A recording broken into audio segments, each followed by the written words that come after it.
Iain White, you are one of the UK's leading estate agency consultants. What is your opinion on the issue of millennials in estate agency? Talk to me.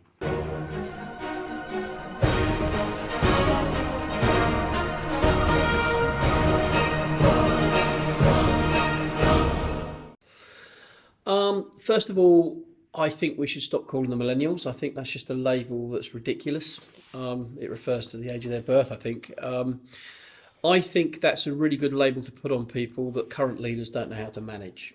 My strong held view is millennials, whatever differences they have, perceived or real. So we're talking to people between the ages of probably early 20s and early 30s at the moment. Yeah, look, I hear which things is like our negs and valuers and listers. next valuers, managers of the future, business owners of the future, whatever they may be. I've got two sons that would fit that criteria. So, do they eat avocado toast and beanbags and free food? No. Did you say free food? Yes. They eat a lot of free food because I pay for it. Okay. But look, I don't think millennials are any less intelligent. I don't think they're any less hardworking. They are different. They are wired differently. They have grown up with different technology around them. They do have different values and principles. One of which is they're not quite as greedy, which might cause some issues. I don't think greed is because in our day, we're both in our late 40s. It really was. I'm not. Well, I wish I was. No. Are you early 50s now? I am 50. Oh, there you go. I didn't know. Happy birthday. But not today. But it was decent salary, commission, and car. Yeah. And you put up with a crap boss, a shitty boss, because you basically got paid well and you did the hours. That was it. Yeah, I may have been lucky. I really genuinely never had a shit boss. Okay. I genuinely have never had a shit boss. And I'm not just saying that because they might be listening to this. I genuinely have never had a shit boss. I've seen plenty, and I've worked with plenty, but I've never actually had one. Did you go in at the bottom as a neg and then work up? Yeah. Started in the industry as a negotiator. The day I left school, in fact. Literally walked down the hill, walked into an estate agency. They had a sticker in the window and I started... I think I started that afternoon. I think I went home and got my tie and started that afternoon. So the problem with millennials is not knowing how to manage them. Every person has a trigger, a switch that turns them into the next best estate agent on the planet, in my opinion. Of course, there are people that just don't have the right... But that's not a millennial thing. There were people in the 80s, the 90s. It doesn't matter what decade you go back to. There are people that are suitable to estate agency. And people that aren't. I think it's become slightly more customer focused. Therefore, there is a slight change in what good looks like. But I think the real issue around millennials is one, the labelling of them, and two, the management of them. The leadership of them is wrong. What advice would you give to some baby boomer or there's some, someone in their mid 50s who are got a bunch of 20-somethings, early 30-somethings. How would you get the best out of this age group, who I won't tag?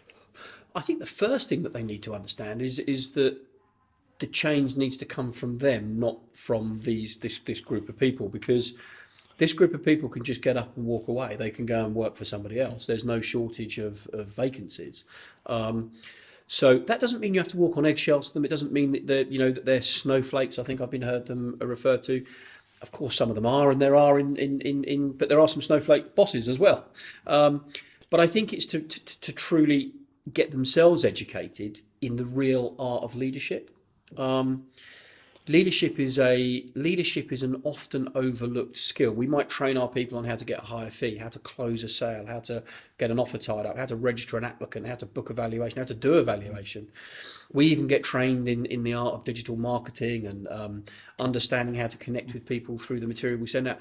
But very little money is spent on actually getting the guy at the top of the tree to understand how to get the best out of everybody else. Can you train someone in being a leader? I think you can get them to understand certain principles and mindsets, yes. I think leadership, nature versus nurture, yes. I mean, I believe you can nurture anybody to do anything. I think some people are naturally aspirated towards, that they've got the right generics to be a leader. But I think the younger people prefer to be led than managed. And I think that's the biggest thing I've seen. But I hear people saying, well, you can't give these younger people targets. They don't like targets. It's like, that's just rubbish. If you didn't target some young people I know, they wouldn't be able to actually function. They need to know what good looks like. In many ways, I find that they prefer a more corporate view of, well, I need to know what good looks like before I set off, because I need to know whether to bother to set off. Yes. And obviously part of that's setting a target and setting some waypoints along the way. But I genuinely think the issue is with the leadership not understanding what makes the workforce tick, or assuming that they should think like they did, and they're just not going to. So really, it's sitting down with your team, not asking the question, not necessarily taking the first answer, taking advice from people like yourself and other bosses, and find out what works. Absolutely. I mean, just to look at, or maybe speak to other estate agents. Could you make some? Have you noticed there are certain things that this age group like and don't like in terms of the way they're motivated?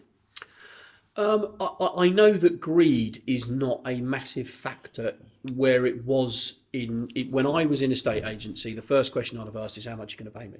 Now, as it happens, I've only ever had 2 jobs in my life, so it's not like I was out touting myself around. But my number one requisite is, what's my reward for my effort? So I was greedy.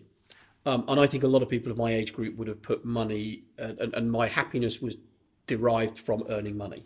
I'm not saying that's right or wrong. I'm just saying I think that was an inherent thing from the 80s, 90s. Now I think it's about work-life balance. It's about working conditions. It's about having relationships with your colleagues. It's about the environment you're working in.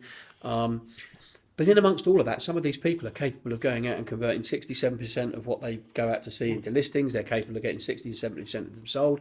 They're definitely capable of providing a better service. I think that's one advantage we do have. I think they are more service orientated. I think they understand how to simplify everything so that it's very easy to understand from the consumer's perspective. The people complicating it often are actually the owners of the business. So just let these guys fly. There's some great talent out there. Just trust them. Let them go. Work with their strengths. Don't focus on their weaknesses. Thank you, Ian. Thank you.